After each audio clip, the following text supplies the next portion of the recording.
Hello, I'm Rob Califf, and I want to welcome you to this new episode of The Life and Times of Famous Cardiologists.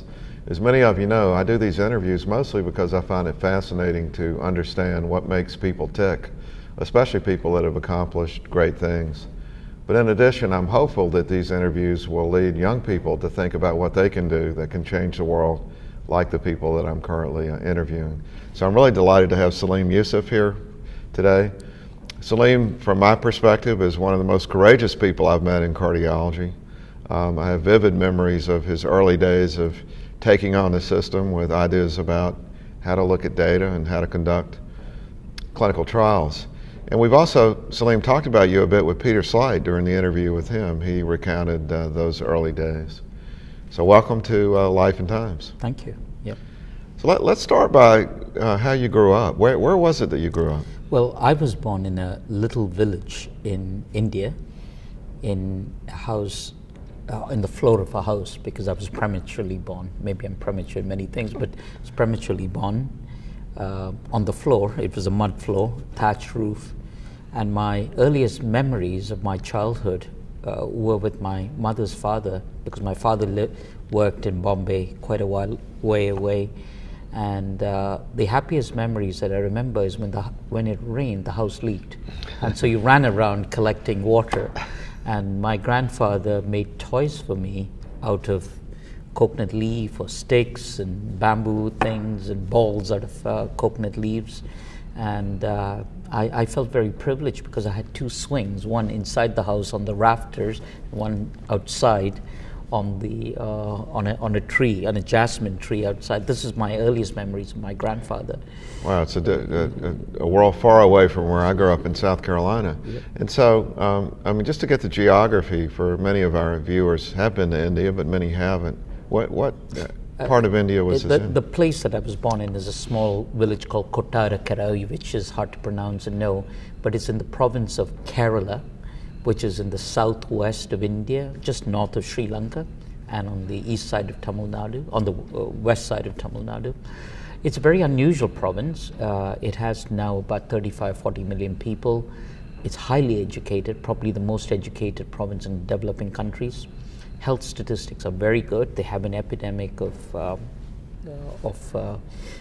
chronic diseases now. The level of education is high, and women are very highly educated, and that's why they think the health indices are good. It's a state that elected a communist government in the 1950s, and in our state we have a very special form of communism, which is very socialistic, certainly not authoritarian, and we throw them out and the non-communist government comes out and alternates, and it's a chaocracy of a kind, but it's an interesting place. As you know, I've been spending time in India. I find it fascinating. What about your dad? What did your dad do? My dad was an unusual person in that he came from a family of farmers. He was the youngest of 8 children, the only one to finish high school, and then his father wanted him to work on the family land. I wouldn't call it a farm. That would be too much overstating what the property was. It was small land holding. But his school teacher was the neighbor, persuaded my grandfather to let my father go to university about 25 kilometers away, and it was like crossing the ocean. So my father went and did university. Then he ran away from home to work in Cochin, which is about 100 kilometers away, as a clerk. Then he ran away to Mumbai, which is Bombay, and then worked there. And he was in the trade union movement. And then later on, he went to night school and did law. And then he moved up and ended up as a personnel manager in management in one of India's major oil refineries. He was always very socially conscious. With our Muslim background, he was very active in promoting women's rights. And he had death threats because of that. He argued the case that women should be allowed into mosques, which they weren't being allowed to at that time. Education of women, of girls. He helped build a few community centers, but the community centers weren't religious centers. They were reading rooms, so key books were provided free to poor people. So unfortunately, he died early at the age of 58, and I can say it is one of my biggest regrets and losses in my life. as I was beginning to know him, because in India you have a hierarchy. You don't quite, your father's on a pedestal, you do what they tell you to. Like my medicine, I did it. People ask me, why do you do medicine? Did you have any altruistic reason? The reason is no. My father told me to do medicine, so I did medicine. But we were beginning to become close, and then we lost him, which is a tragedy in my life. So I still carry that with me. Now, I don't know whether his dying from a heart attack at a relatively young age had anything to do with my going into cardiology. I found cardiology fascinating. I was lucky to get into one of the good medical schools in India. Most medical schools rejected me. I didn't even get an interview, and then I managed to squeak through into this Catholic medical school that had just 10 open seats for non-Catholics, but I was lucky to get in. So I'd given up and was doing sciences at university.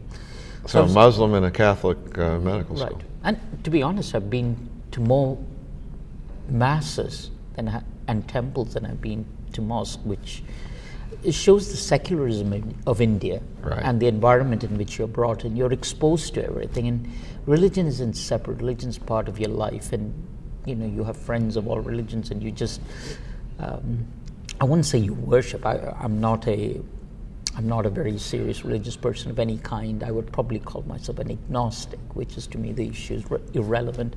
But you get exposed in India to Christianity, to Hinduism, to Islam, to Sikhism, to Jainism, to Buddhism. It's part of your life. You don't read it in books. I feel like in India, everything coexists at the same time in very fast speed. Exactly. So it was a wonderful sort of childhood and youth. Did you have brothers and sisters? I have a younger brother who is a cardiothoracic surgeon, but mainly does thoracic work.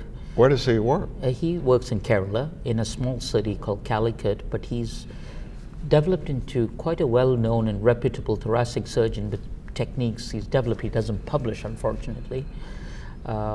He's 4 years younger to me, but he wins every argument because the line he uses at the end is, "Have you ever held a heart in your hand?" So I had to confess no. When I told my cardiac surgeons, they said, "We'll fix that for you. Come into the OR with me." Well, my younger brother's an orthopedic surgeon, so I have some feeling for it. And what about your mom? Before that, let me tell you, I have a younger sister who's wonderful, and she's 10 years younger than me, and she's got a great family. We're very close, my brother and I, and my sister and I, and the families. My mom's still alive. She's lives with my mother. There was a time when my mother's mother, grandmother, my mother, my sister, and my sister's children all lived in the same house. Wow. And that was where we'd go to home in Kochi. I'm not sure in America we'd survive that if we had 4 generations in one house. And I think it is the fact that you respect elders that brings a certain order to the system.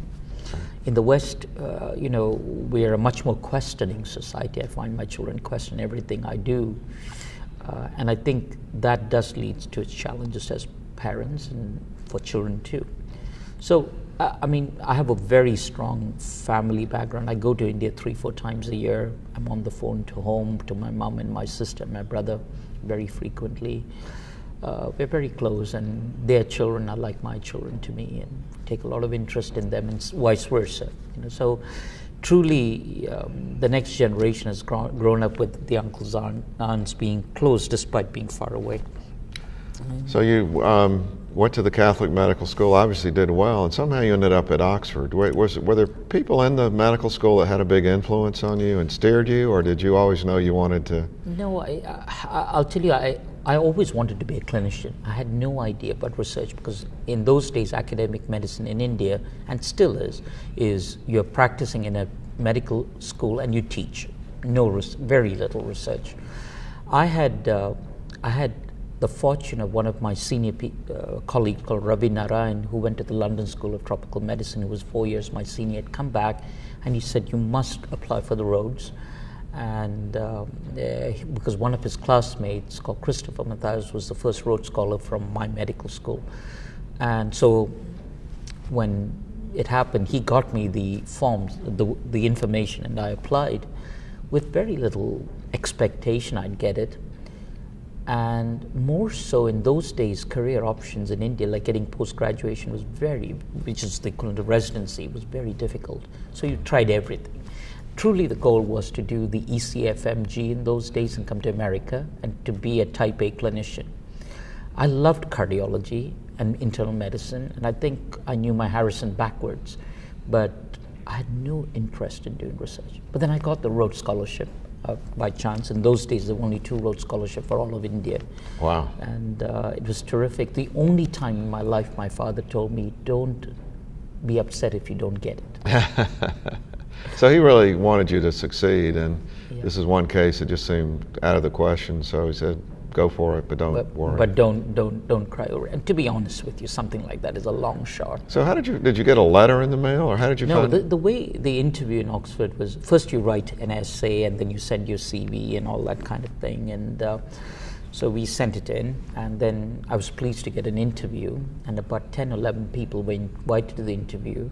I was told by the previous Rhodes Scholar, Chris Mathias, that just as important as the formal interview is the informal dinner the night before the interview, where you mix with the interview committee and this thing. Now, I was told you don't wear the same suit twice. I didn't have any suit, so I had to borrow different things from different people who were my size, which in India is less difficult than here. But so I went with borrowed jacket, and I had one suit, and so I wore that. And I was very impressed by the other people the other candidates at the interview. They were handsome, tall. Many of them, Rhodes Scholarships, you got to be all rounders. They were, some of them had represented India in the Asian Games, and top students. So I was actually quite relaxed. I thought I had no chance. And the interview itself was a very impressive process, because the people interviewing me were the Canadian High Commissioner to India, was the chairman. Wow. People who were vice chancellors of university, people you read about. The chairman of the India's Planning Commission was on. So to me, it was an honor just to be in the same room with them. So there were 2 of us who sort of hit it off, a chap called Rajiv Patke and me, an English literature chap, and we both ruled ourselves out. So we were pretty happy, relaxed, and as it turned out, at the end of the second day, after the formal interview, on the third day, they have a lunch and they invite you, and then they tell you don't really? Right on the spot? Right on the spot. Wow. And luckily for me, mine was the first name they said, and the second one was, I didn't hear it then, but because you're suddenly overwhelmed, you hear Rajiv got it. The 2 of us who ruled us out. It's like a beauty contest where they tell you right to your face, Yeah. and everybody else is in the room? I know. Wow. It's very awkward. And then they take you to another room. At least this is in Probably the now. only beauty contest you ever won. No offense, Salim. True. Well, that's okay. This is a good beauty contest Yes. to win. And so they take you into a room and they tell you about it, and then they tell you how to apply and tell you which colleges you could possibly apply, because many of the people on the committee were previous Rhodes Scholars. And then you're in a daze, and then I had to go back to Bangalore from Hyderabad, where the interview was, and the only ticket I could get was a slow train that stopped at every station. And what normally takes something like 6 or 8 hours, even that is really slow, it took something like 14 hours. And it was the longest train ride I've had for the same distance, but it was a very happy one. I didn't have time to let my parents know. In those days, phones didn't exist easily. And so I was going to go to Bangalore and let my father know. And we didn't have a phone at home, partly social circumstances, partly to get a phone in India is a 3-4 year wait in those days. But when I got there, I had a phone call from my father, because the interview committee, one of the people sent a telegram to my father. Fantastic. And he was very, very happy. And also when I got back, Ravi Narayan knew, because someone they let my medical school know. So it was a very happy moment. And my life changed. So you had never been to the United Kingdom before? No. I mean, when I came to Oxford, I'd never used a knife and fork. Now, Peter Sleight said that on the interview, and I thought he was using hyperbole. No, it's true.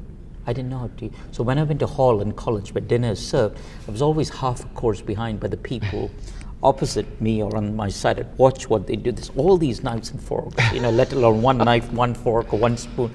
Oxford can be a little bit stuffy, can't it? It was. I was warned about it, I was just overwhelmed, and I was afraid I'd be a failure. And I don't know if Peter told you this, but my first year was full of anxiety. And I'd go and talk to him every month and say, okay, am I doing okay? Am I doing okay? Is this what I should do? How did you get matched up with Peter Sleight in the first place? Well, that was a long story. I really wanted to do pediatric cardiology because I loved the murmurs and the connections and the embryology and the developmental biology. And I'd written to the only pediatric cardiologist in Oxford from India, but when I landed, Douglas Pickering had had a subarachnoid hemorrhage. Oh. So then I had to look for another supervisor. So here I had 3 years of scholarship but no supervisor and 3 years of funding. So I went around to the different people, and in the end, I mean, the story is fascinating because the first person there were only 3 cardiology consultants at Oxford at that time. The first one, Brian Gribben, told me, you know, I don't really do research, waste of time. The next person I talked to, Grant Lee, was your typical English consultant, and he threw me off balance, and I wasn't sure I wanted to work with him. Then I met Peter Sleight between his international flights. He was so charming, so warm, and he said, look, I don't have a lot of time, but come in the car with me. I'm going to give a lecture at a place called Swindon, which is an hour's drive. And I remember the drive. He drove fast. He gave this talk on baroreceptors, which I didn't understand a word.